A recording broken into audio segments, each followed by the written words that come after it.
Interview కావడం చాలా చాలా సంతోషంగా ఉంది. నా పేరు యాక్చువల్గా సాగర్. నాకు ఆర్కే అడిగిన క్యారెక్టర్తో ఆర్కే నాకు రెస్పెక్ట్ తెచ్చిన క్యారెక్టర్. దాన్ని ఫస్ట్ ఆర్కే సాగర్తో నేను అర్థం అవుతున్నాను. My heartful words. నేను కాకి చొక్కా వేసుకున్నాను కానిస్టేబుల్ దగ్గర నుంచి డీజీపీ గారి వరకు.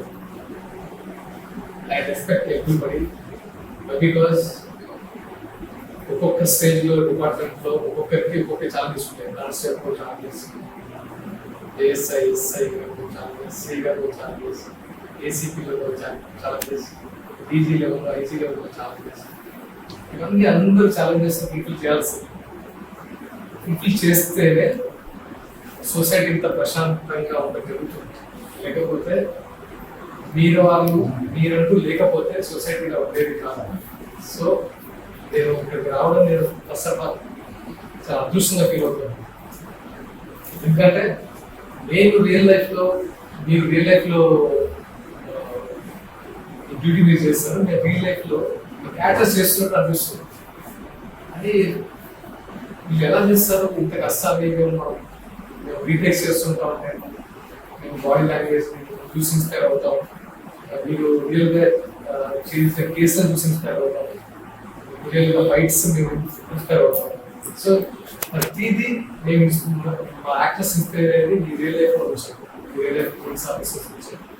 So once again thanks to all and my friend Kumar and Dasagiri garu, Ramesh garu. This opportunity మీతో నేను ఇంటరాక్ట్ అవ్వాలనుకుంటున్నాను. Can ask some questions. Anil కూడా ఉన్నారు, మిమ్మల్ని అడుగుదాం, మేము స్టార్ట్ అవుతాం క్వశ్చన్స్. మీరు ఎలాంటి ఛాలెంజెస్ ఫేస్ చేశారు? కావాల్సిన ఫెసిలిటీస్ లేకపోవడం వల్ల అంటే చాలా ఇబ్బంది ఎదుర్కొంటాం. అయినా కూడా డ్యూటీగా పద్ధతిని తీసుకొని చేస్తూ వస్తున్నాం. అంటే మీ హైయర్ అఫీషియల్స్ వాళ్ళు అంటే సపోర్ట్ అంతా అంటే సపోజ్ మీకు ప్రాబ్లమ్స్ ఉంటే మీ హైయర్ అఫీషియల్ దగ్గరికి వెళ్తే అది తీర్చడానికి వాళ్ళు విల్లింగ్గా సపోర్ట్ చేస్తారన్న. మీకు పిల్లలు ఉన్నారా? మీకు ఫ్యామిలీలో ఎలాంటి ఇబ్బందులు అంటే డ్యూటీ రెగ్యులర్ డ్యూటీ కాదు, 24/7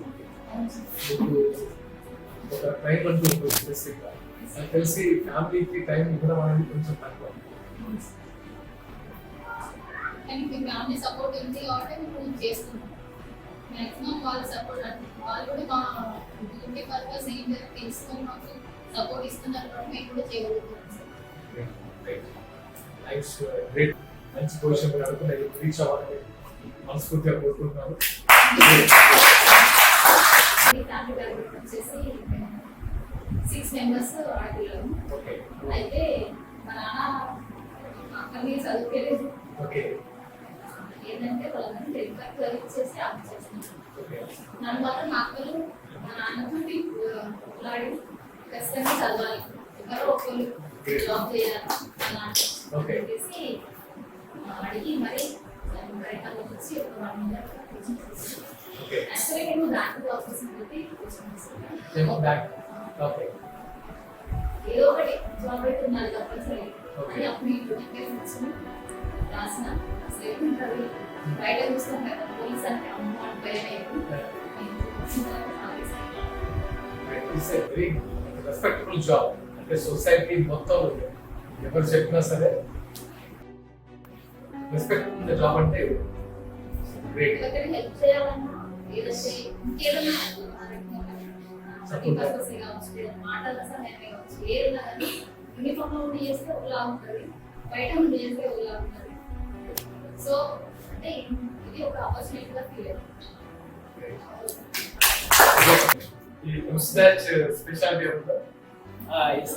నా పేరు రమేష్. అయితే ఫ్యామిలీ బ్యాక్గ్రౌండ్ చాలా పూర్ బ్యాక్గ్రౌండ్ నుండి వచ్చిన చాలా స్ట్రగుల్ అయ్యింది. యాక్చువల్గా మా ఫ్యామిలీ కూడా చదివించడానికి ఒకనొక టైంలో ఏం లేని సిచ్యువేషన్ నుండి వచ్చాము. మళ్ళీ ఇంకోటి మేము జాబ్ సంపాదించినప్పుడు కూడా చిన్న ఏజ్. ఇప్పుడు కూడా నన్ను చూస్తే నేను ఇప్పుడు యూనిఫామ్లో ఉన్నా కాబట్టి నన్ను ఒక గంభీరంలో అందరు గుర్తుపడతారు, కానీ బయట సొసైటీకి వెళ్తే నేను మఫ్టీలో ఉంటే నన్ను ఎవరు పోలీసులు రికగ్నైజ్ చేయరు, ఎందుకంటే చిన్న పిల్లవాడు అనే ఫీలింగ్ లోనే ఉంటుంది. అందుకే మీరు అన్నట్టు క్యారీ చేస్తారు. సివిల్ లో ఉన్న కూడా పోలీస్ కావడం అంటే సంథింగ్ మన ఐడెంటిటీ ఉండాలి. And also very nice body fit బాగా మజిల్ని బాగా పంప్ చేస్తుంటున్నారు. Very handsome. యాక్చువల్గా నేను all India national player, sports authority of ఇండియాలో ట్రైన్ అయ్యాను. నా ఫీల్డ్ యాక్చువల్గా అటు స్పోర్ట్స్ ఫీల్డ్ నుంచే ఉండే, ఇక కానీ ఒకనొక టైంలో నాకు ఈ ఆపర్చునిటీ వచ్చింది. అంటే అనుకోలేదు, కాకపోతే ఆ వన్స్ అనే టైం ఒక సిచ్యువేషన్ నన్ను ఈ సైడ్ మళ్ళీలా చేసింది. అది కూడా నేను ఒక మంచి ఆపర్చునిటీగా తీసుకున్నాను సార్. ఒకటి ఫస్ట్ అంతకుముందు మనం ఏదైనా సపోజ్ సొసైటీలో ఏదైనా చేద్దామన్నా కానీ, ఎవరికైనా హెల్ప్ చేద్దామన్నా కానీ మనల్ని ఎవరు పట్టించుకోరు. సొసైటీలో ఎవరికి ఏది చెప్పినా, ఒక సామాన్య పౌరుడు ఏది చెప్పినా పట్టించుకోరు sir. As a police officer మనం బయటకు వెళ్ళినప్పుడు ఒక మనల్ని వేరే వాళ్ళు రికగ్నైజ్ చేయకపోయినా, ఇన్ కేసు యూనిఫామ్ లేకపోయినా కూడా నేను పోలీస్ అనే మాట ఒక చెప్పితే సరిపోతుంది సార్. ఆ పోలీస్ అనే మాట చెప్పి మనం ఎవరికైనా హెల్ప్ చేయొచ్చు. ఏదైనా చెప్పినా కూడా సొసైటీ మనల్ని మన మాట రికగ్నైజ్ చేస్తుంది సార్. అది నేను యూనిఫామ్ వేసినాక, అది అంతకుముందు కూడా తెలుసు సార్, కానీ యూనిఫామ్ వేసినాక ఇంకా చాలా రెస్పెక్టబుల్ గా అనిపించింది సార్. ఎవరికైనా నేను హెల్ప్ అయినా కానీ చేయొచ్చు సార్, చేసినాం సార్. ఇంకొకటి సార్, మా సిచ్యువేషన్ లో ఒకనొక సిచ్యువేషన్ లో ఫ్యామిలీకి మీరు అన్నట్టు టైం ఎక్కువ ఇవ్వలేము సార్. ఫ్యామిలీకి అయితే టైం ఇవ్వలేము, ఎందుకంటే అనుకోని సిచ్యువేషన్ లో వెళ్ళిపోతుంటాం. మనం ఫ్యామిలీలో ఏదైనా పని ఉందని చెప్పి వెళ్తుంటాము, కానీ సడన్ సిచ్యువేషన్ లో డ్యూటీ ఉందని ఫోన్ వస్తుంది సార్. ఇక దానికి ఏం చేయలేము సార్. ఆ పనులు అన్ని పోస్ట్ పోన్ చేసేయాలి, వచ్చి మళ్ళీ డ్యూటీ చేయాల్సిందే సార్. అలాంటివి కూడా అంటే పోలీస్ ఫ్యామిలీలో ప్రతి ఒక్కరు పే చేసే సిచ్యువేషన్ సార్. ఇన్ కేస్ మీరు అన్నట్టు కానిస్టేబుల్ నుండి డీజీపీ సార్ వరకు ప్రతి ఒక్కరు కూడా అలాంటిది సార్. ఫ్యామిలీకి అయితే టైం కేటాయించాలి. వాళ్ళకి గర్వంగా ఉంటుంది, ఆ గర్వానికి తగినట్టు బాధ కూడా వాళ్ళు కొన్ని అంచుకోవాల్సి ఉంటుంది పక్కన ఉంటారు కాబట్టి. సో ఈ సిచ్యువేషన్ ఇప్పుడు మేము అనుకుంటాము ఫ్యామిలీతోనే ఉండాలని అనుకుంటాము. అనుకునే టైంలో ఫోన్ వచ్చినప్పుడు కూడా దాన్ని ఒక రెస్పాన్సిబిలిటీగా తీసుకుంటాం సార్. ఎందుకంటే ఇన్ కేసు మాకు సడన్ గా డ్యూటీ పడ్డది అంటే అక్కడ ఏదో ఇబ్బంది ఉన్నదనే సిచ్యువేషన్ మాకు అర్థమై ఉంటుంది. సో ఆ ఇబ్బంది మా ఫ్యామిలీకి మేము టైం కేటాయించే టైం కన్నా సొసైటీకి ఇచ్చే టైమే మాకు చాలా ఇంపార్టెంట్. సో పార్టీలో జాయిన్ అయిన రోజే తెలియకుండా ఒంటి మీద యూనిఫామ్ పడిన రోజే మీరు మీ గురించి ఆలోచన మర్చిపోతారని నా ఉద్దేశం. Yes sir. ఐ థింక్ ఎందుకంటే నేను చాలా మంది ఆఫీసర్స్ కలిసాను, సేమ్ లైక్ అంటే ఏ స్టేజ్ అయినా సరే, ఎస్ఐ అయినా సిఐ అయినా ఏ స్టేజ్ అయినా సరే, వాళ్ళు ఒంటి మీద యూనిఫామ్ పడిన వాళ్ళు సర్వీస్ ఓరియంట్ లోకి వెళ్ళిపోయి వాళ్ళ లైఫ్ నడుచుకుంటారు. First society, after that family, after that you. దీనికి ఒక రీజన్ ఉంది సార్. ఒకసారి మేము సెలెక్ట్ అయినాక మేము ట్రైనింగ్ ఇన్స్టిట్యూట్ లో అడుగుపెట్టిన ఫస్ట్ రోజు నుంచే మమ్మల్ని మా ట్రైనర్స్ అదే రకంగా మమ్మల్ని కంటిన్యూ చేయిస్తారు సార్. అంటే మాకు ట్రైన్ చేయించడమే మాకు ఒక 1 year 9 months పీరియడ్ ఉంటుంది సార్. ఆ పీరియడ్ లో మీరు అన్న విధంగానే మమ్మల్ని మోల్డ్ చేసేస్తారు సార్. సో అప్పటి నుంచి మాకు అది అలవాటు అయిపోతుంది. ఇక బయటకు వచ్చినాక కంప్లీట్ మేము ఒక పోలీస్ మ్యాన్ లాగా మీరు అన్న విధంగానే తెలియకుండానే అట్లా మారిపోతుంటాం. It's my personal experience. Share చేసుకుంటాను. When I am doing Arcane character 2009 వరకు చేశాను. గుర్తుందని నేను ఒకరోజు యూనిఫామ్ తెచ్చారు. ఫస్ట్ యూనిఫామ్ తెచ్చి కాస్ట్యూమ్ లో పెట్టారు. అప్పుడు మన జాబ్స్ మన మౌల్డ్ అయిపోయింది. నేనే అలా ఫీల్ అవుతాయి. ఇయర్స్ టుగెదర్ మీరు సర్వీస్ చేస్తుంటే మీకు ఎంత ధైర్యం అంటే ఆ యూనిఫామ్ వేసుకున్న ధైర్యం లోపల చేప పెట్టగారు ఎవడైనా సరే అవుతున్నాడు అనే ఫీలింగ్ వస్తుందా నా అనుకుంటున్నాను. అండ్ దాని సస్పెన్షన్ వచ్చింది ఎపిసోడ్ ఉంటుంది. అది తీసేసి అంటే యూనిఫామ్ వదిలేసారు ఆ సస్పెన్షన్. అది వదిలేసినప్పుడు నేను ఒక 1 week to 10 days నేను యూనిఫామ్ వేసుకోకూడదు. అలాగే నేను చాలా అప్సెట్ అయ్యాను. యూనిఫామ్ లేకుండా ఏదో కనబడుతున్నాయి వాళ్ళు ఏంటి అలాంటిది. చిన్న అంటే అఫ్కోర్స్ మీకు అలాంటి ఏమున్నాయంటే మీరు తప్పు ఉండొచ్చు, లేకపోతే అవతల తప్పు ఉండొచ్చు, లేకపోతే డిపార్ట్మెంట్స్ రకరకాల జరుగుతుంటాయి ఇష్యూస్. అలాంటి సందర్భంలో మీరు ఎలా ఫీల్ అవుతారు? మీ పనిష్మెంట్ ఎలా ఉంటుంది కదా. అక్కడ టైంలో ఒక పోలీస్ ఆఫీసర్ ఎప్పుడు కూడా తన లైఫ్ మొత్తం పోలీస్ ఆఫీసర్ గానే ఊహించుకుంటాడు సార్. ఒక్కసారి తన మీద యూనిఫామ్ లేదు అనే ఫీలింగ్ ఇక తను ఇక తనకు లైఫ్ లేదనే ఫీలింగ్ వెళ్ళిపోతుంది సార్. ఎందుకంటే without uniform we cat imagine our self, అంతే సార్. అది మాకు చాలా బాగా అంటే ఊపిరి ఎస్ సార్. ఊపిరి మీరు అన్నట్టే సార్, ఈ యూనిఫామ్ ఒక్కసారి పైన పడితే ఆటోమేటిక్ గా ఛాతీ నిలబడుతుంది sir. Feel proud. Body language almost మారిపోతుంది. థ్యాంక్ యూ కాదన సిరిసిల్ల డిస్ట్రిక్ట్ ఇక్కడే సెలెక్ట్ అయ్యాను. I'm very happy. First of all నేను 2018 బ్యాచ్ పార్షియల్లో కూడా చేశాను. అండ్ మళ్ళీ తర్వాత మళ్ళీ ఎగ్జామ్ 20లో మళ్ళీ RSI. సో నా కాన్స్టెబుల్ చేసే సిచ్యువేషన్స్ ప్రతి స్ట్రగుల్ అనేది కొంచెం చాలా వరకు అయింది. చేసిన 1.5 year కావచ్చు. ఆ స్ట్రగుల్ అనేది నాకు పూర్తిగా తెలుసు. అయితే ఇక్కడ ఆఫీసర్ వచ్చినప్పుడు కూడా అది ఎందుకు జరుగుతుంది అనే విషయంలో కూడా కొంచెం అవగాహన వచ్చింది. ఎందుకంటే ఇక్కడ ఆఫీసర్ ఎవరు కూర్చున్న వాడు అంటే డ్యూటీస్ కంపల్సరీ డ్యూటీస్ అనేది చేస్తూ ఉంటారు కాబట్టి వాళ్ళకు పంపిస్తాము. నేను అంటే నన్ను డ్యూటీగా పంపించినప్పుడు నేను కూడా అనుకున్నాను ఎప్పుడు నాకే వస్తుంది, ఎందుకు ఇబ్బంది పడుతున్నా, ఏదో సిచ్యువేషన్ లో కంపల్సరీ డ్యూటీ చేస్తాం కాబట్టి. నాకు అనిపించింది ఏంటంటే ఈ డిపార్ట్మెంట్ లో ఎవరు ఎఫిషియెంట్ మోర్ ఎఫిషియెంట్ ఎవరు ఈజీగా దాన్ని క్రాక్ చేయగలుగుతారు చేస్తారు వాళ్ళకు ఈజీగా వెళ్ళిపోతుంది. అంటే వాళ్ళని ఎక్కువ టార్గెట్ చేస్తుంటారు వర్క్ నేను కాబట్టి పనిచేసే వాళ్ళకే పనిచేసే వాళ్ళకి దెబ్బలు పడతాయి, పనులకే రావాలనుకుంటారు కదా. నేను పోలీస్కి వస్తానే ఎక్స్పెక్ట్ చేయలేదు వాస్తవానికి.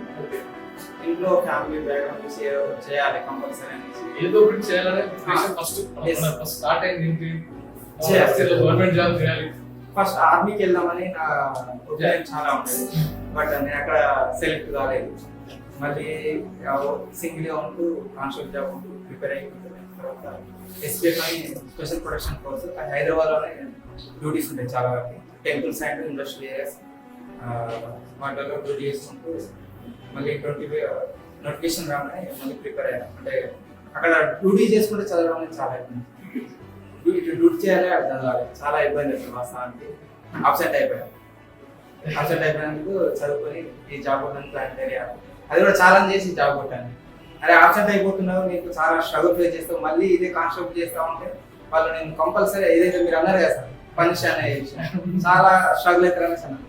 నాకు కొంచెం ఫిజికల్ గా ఈవెంట్స్ నేను చేయగలుగుతాను. అంటే 100కి ఈజీగా 95 తెచ్చుకునే కెపాసిటీ ఉంది. సో ఆ కాన్ఫిడెంట్ తోటి నేను ఒక్కొక్క జాబ్ ఒకటి బయటకు వెళ్తాను అని చెప్పేసి చాలా చేసి బయటకు వెళ్తాను. ఇప్పటివరకు అయితే ఫస్ట్ మనం వెరీ హ్యాపీ. మనం ఏదైతే ఉన్నదో దాంతో సంతృప్తి పడడం వల్ల మనకి ఏది అవసరం లేదు అని ఫీలింగ్ ఉంటుంది కదా. వెరీ హ్యాపీ కాబట్టి నేను ఫర్దర్ గా ఇది అట్లా అది అని నాకు చాలా అవసరం లేదు. I'm very happy. నేను చేసుకోవడానికి జాబ్ వచ్చిన దానికి సాటిస్ఫైడ్ అండ్ నేను చేసే జాబ్ కి న్యాయం చేయగలుగుతాను నా కాన్ఫిడెంట్. నా 20 బ్యాచ్ అందరూ ఒకటే బ్యాచ్. అందరూ అంటే ఒకటే బ్యాచ్ అందరూ అయ్యారా? నాకు అంటే ఎప్పుడు మేము సినిమాల్లో మేము అలా ఉంటుందంటే ఒక పోలీస్ ఆఫీసర్ ఎంటర్టైన్మెంట్ వీళ్ళు ఉంటారు ఆ లోకల్ రౌడీ షీట్ లేకపోతే మేము రాసుకున్నాం కాబట్టి మామూలుగా తెలిసిందే. And political pressure me life లో మీరు ఆఫీసర్స్ గా ఉన్నారు, ఎస్పెషల్లీ స్టేషన్ ఇన్ఛార్జ్ ఎక్కువ పొలిటికల్ ప్రెజర్ ఉంటాయి. ఎస్ఐ స్టేషన్ నుంచి ఈ పొలిటికల్ ప్రెజర్స్ ఏమైనా ఉన్నప్పుడు మీరు ఎలా దాన్ని సాల్వ్ చేయగలుగుతారు? అంటే వాళ్ళకు పొలిటికల్ ప్రెజర్ వాళ్ళకి సపోజ్ వాళ్ళ మనుషులు అంటే వాళ్ళకి ఎలా మీరు సభ్యశక్తి మీ కేసుని ముందుకు తీసుకెళ్తారు? సపోజ్ ఒక వ్యక్తికి ఎలా న్యాయం చేయగలుగుతారు? ఉంటుంది సార్. కాకపోతే మన ఏఆర్ సివిల్ వాళ్ళకి చాలా ఉంటుంది. మా ఫ్రెండ్స్ కూడా చూస్తూ ఉంటాం. బయట సొసైటీలో ఉంటాం కాబట్టి మనం సివిలియన్స్ కి మనం ఎంతో కొంత వాళ్ళు కష్టాల్లో ఉంటారు కదా సార్, వాళ్ళకి హెల్ప్ చేయాలని ఉంటుంది. మీరు ఉన్నదైనా బయట ప్రెషర్స్ కూడా రౌడీ షీటర్స్ కానీ కూడా ఎంతో కొంత ఉంటుంది. వీటన్నిటిని బ్యాలెన్స్ చేసుకుంటూ ఫ్యామిలీ లైఫ్ బ్యాలెన్స్ చేసుకుంటూ డ్యూటీస్ చేస్తాం. మీరు ఎప్పుడైనా హెల్ప్ చేయాలని హెల్ప్ చేయని సిచ్యువేషన్ క్రియేట్ అయ్యి అప్పుడు ప్లేస్ లో ఎలాంటి ఫీలింగ్ ఉంటుంది? హెల్ప్ చేయలేకపోతున్నాను బాధ, ఎలాంటి డ్యూటీ మీద అంటే పాజిటివ్ గా నెగిటివ్ సైడ్ చాలా సార్లు అందరికీ ఒక ఎక్స్పీరియన్స్ ఉంటుంది చేయలేకపోతున్నాం చేయలేని సిచ్యువేషన్స్ క్రియేట్ అవుతాయి అప్పుడు మీ ఆలోచన షోగా వసంత రాబర్ట్ గ్రూప్లో వినప్పుడు ఏదైనా మంటలకు సంబంధించిన చర్యలు వసంత జెన్యునిటీ ఎలా ఉంటుందంటే ఆ ఫీల్డ్గా వసంత అక్యూజ్డ్ అయినప్పుడు కొంచెం ప్రోద్బలంతో కానీ డబ్బు ఉన్నటువంటి అహంకారంతో కావచ్చు, అంటే అంగబలం కావచ్చు, ధనబలం కావచ్చు, సందర్భాలు ఉంటాయి. బట్ మేము అక్కడ నాట్ సిచ్యువేషన్ క్లాసెస్ ఏర్పడడం వాళ్ళ నుంచి వచ్చే రెస్పాన్స్ ఉంది. మనం ఏం చూస్తున్నామంటే అక్కడ నాట్ ప్రొటెక్ట్ చేయాలని ఉద్దేశం మనం చూస్తాం. కానీ ఆ సిచ్యువేషన్ ఏమనిపిస్తుంది అంటే పోలీసులకు కావాల్సింది ఏంటంటే మా దగ్గర న్యాయం ఎవరు లేకున్నది నలుగురు ఏ విధంగా మనకు చెప్తున్నారు, సపోర్ట్ చేస్తున్నారు మాత్రం మనం చూడగలుగుతాం. అక్కడ నుండి ఇన్ఫెక్షన్ కనుక మనం చేయగలుగుతాం. నలుగురు చెప్పింది మాత్రం మనం వినగలుగుతాం. కానీ విన్నాక వాస్తవాన్ని కనుక మనం గ్రహించలేదు. ఎందుకంటే మనకు కావాల్సింది అంటే సాక్ష్యాలు కోర్టు కూడా మనం ప్రొడ్యూస్ చేసేది నలుగురు సాక్ష్యాలను ప్రొడ్యూస్ చేస్తాం. నలుగురు సాక్ష్యాలు చెప్పినటువంటి విషయాలను మాత్రమే కోర్టు అనేది పరిగణలోకి తీసుకుంటుంది. అయితే దాన్నే మేము బేస్ చేసుకొని ఆ రికార్డ్ అంతా రాస్తారు, కోర్టు ప్రొడ్యూస్ చేస్తారు. దాని మీద మనకు జస్టిస్ అనేది ఇప్పుడు రావడం. కానీ ఇందాక మనకు అక్కడ ఫీల్డ్ మీద ఉన్నప్పుడు మనం అక్కడ పోయిన సందర్భం ఏంటంటే న్యాయం చెప్పడానికి మిగతా ఎవరు, ఎందుకంటే అనుకున్నటువంటి రాజకీయ ప్రోద్బలం కావచ్చు, అనుకున్నటువంటి డబ్బు బలం కావచ్చు, ధనబలంతో నేను చేస్తాను ఎప్పుడు కూడా న్యాయం చెప్పాడు. బాధితులు కూడా ఎప్పుడు కూడా న్యాయం చెప్పాడు. అతనికి అన్యాయం జరుగుతుందనే ఫీలింగ్ మాలో ఉంటుంది. బట్ ఏంటంటే మేము దాన్ని న్యాయం చేయలేము. ఎందుకంటే న్యాయం చేయాలని తెలియాలంటే కోర్టు బట్ ఆ ఫీలింగ్ అప్పుడు మనకి ఏమనిపిస్తుంది అంటే అసలైనటువంటి నిజమైనటువంటి ఆ బాధితులు ఎవరైతే అన్యాయం అవుతుందని మా ఇందులో ఫీలింగ్ ఉంటుంది. కానీ ప్రత్యక్షంగా ఏంటంటే మేము చేయలేము. హెల్ప్లెస్ సిచ్యువేషన్ ఉంటుంది. బట్ ఏంటంటే కోర్టు కావాల్సింది ఏంటంటే సాక్ష్యాధారాలను కూడా మనకి బాగా కావాలి. అదే ఉంటుంది. ఆ ఉద్దేశం ఏంటంటే మామూలు ఏంటంటే ఇన్ఫార్మ్ చేసుకుంటే న్యాయం చేయడానికి పరిస్థితి ఆ బాధితునికి ఎవరు కూడా ముందు అసలు చేయలేడు కదా. మేము పోలీసులు ఇన్ఫార్మ్ అంటే అక్కడ డ్యూటీలో ఉన్నాం. కానీ డ్యూటీలో ఉన్నాడు ఎంత చెప్పినా కానీ కోర్టు ముందు కనుక అది ఎప్పుడు కూడా అది కన్ఫెషన్ స్టేట్మెంట్ అనేది కాదు. పోలీసులు ఎప్పుడు కన్ఫెషన్ దానికి కోర్టు కానీ అంగీకరించి ఎవరు చెప్పాలి లైవ్ విట్నెసెస్ ఎవరైతుందో కోర్టు చెప్పినప్పుడు మాత్రమే ఆ బాధితునికి న్యాయం జరుగుతుంది. కానీ ఆ బాధితునికి న్యాయం జరగాలంటే కనుక విట్నెసెస్ ఎవరు చెప్తారంటే బాధితునికి చెప్పారు. అక్యూజ్డ్ పరంగా మాత్రమే ఉంటారు. కాబట్టి అక్యూజ్డ్ ఇక్కడ కోర్టు నుంచి అన్ని వీక్ కోర్టు కారణం ఏంటంటే అక్యూజ్డ్ పరంగా తనకు ఉన్నటువంటి వారనే చెప్పలేని సిచ్యువేషన్ ఉంటారు. కాబట్టి బాధితులు అన్యాయం పోలీసులు మేము వేసుకున్నాం కాబట్టి ఉంటాయి న్యాయాలు అలాంటి ఉండే సందర్భం ఉంటుంది. కానీ మేమేం చేయాలి ఎందుకంటే చట్టానికి భయం కాబట్టి చెప్పలేని సిచ్యువేషన్ మన ఏంటంటే మనసులో ఉంటుంది, బాధ ఉంటుంది కదా. ఫస్ట్ టైం మనం వచ్చి కలుస్తారు కానీ మనతో ఏదైనా సహాయం చేయగలరు. న్యాయపరంగా మాత్రం సలహా మాత్రం ఇవ్వగలరు. ఇట్లా వెళ్ళి ఇట్లా ఎవిడెన్స్ ప్రధానంగా ఉంటుంది. మామూలు ఎవిడెన్స్ మాత్రం ప్రొడ్యూస్ చేసి చెప్పగలుగుతాం. మ్యాక్సిమం 99% అలాంటి వాళ్ళకి వస్తుంది. ఎందుకంటే అది ఎవిడెన్స్ లేటెస్ట్ మనం చూసుకున్న టెక్నికల్ ఎవిడెన్స్ సంబంధించి దాని పరంగా అందుకని ఎవరు కూడా ఈ బాధితున్నప్పుడు ఎవరు కూడా మనకి అన్యాయంగా జరగదు. అందుకే ఒక కోర్టు మూట ఉంటుంది. 100 మంది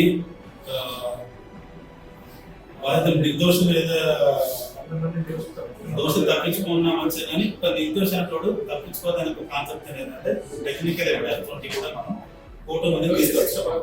ఎందుకు అంగబలం ఉన్న వానికి డబ్బు బలం ఉన్నోడు ఎవరైతే కనుక వాళ్ళకి డిస్కస్ విట్నెసెస్ చెప్తుందో అది కాకుండా కనుక పోలీస్ పరంగా మీట్ చేసేవాళ్ళు ఏం చేస్తాం టెక్నికల్ ఎవిడెన్స్ కూడా సైంటిఫిక్ ఎవిడెన్స్ తీసుకున్నా కూడా బాధితుడికి న్యాయం చేసే పని మాత్రం చేయగలుగుతాం.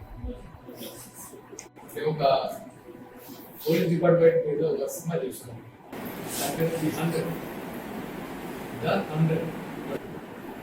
The 100 అంటే మీరు ఏమొస్తారు ఏమనుకుంటున్నారు? పోలీస్ డిపార్ట్మెంట్ లో పెట్టింది 100 అనగానే ఏ ఆపదలో ఉన్నా కూడా 100 అనేది డైరెక్ట్ చేస్తే ఎట్ టైం నుండి మీ యొక్క సమస్యలు కూడా పరిష్కరించడానికి మేము ఎల్లవెల్లర్ అడిగి ఉన్నామని చెప్పి పెరిగినప్పుడు ఆన్సర్ ఇంకేమైనా 100 ఉందా? 100% లింక్ ఉంటుంది. కొంతమందికి వర్క్ 200% చేసిన 300 చేసినాడు నాట అది ఎవరికి క్లోజ్ 300 ఫిక్స్ 100% అనేది ఇట్స్ అ ఫైనల్ అనేది నా 100 అంటే emergency any emergency any time 24/7 పగలు రాత్రి ఏ తేడా లేకుండా 100% ట్రై చేస్తాము. అంటే నీకు భాషలో ట్రై చేస్తామంటే వితిన్ 10 to 20 minutes పోలీస్ అంటే మీరు అనుకున్నది డైలీ 100 అట్లా ఆమెష్కి చెప్తున్నారు. ఇందాక సారా చాలా మంది దోషులు తప్పించుకున్న పర్లేదు కానీ ఒకరిని దోషి శిక్ష పడదు అనే ఉద్దేశం న్యాయపరంగా 100 అనే ఫీలింగే ఒక హెల్ప్ ఆ వారికి ఒక సహాయం కావాలి అనే ఫీలింగ్ అయితే 100లో కనిపిస్తుంది.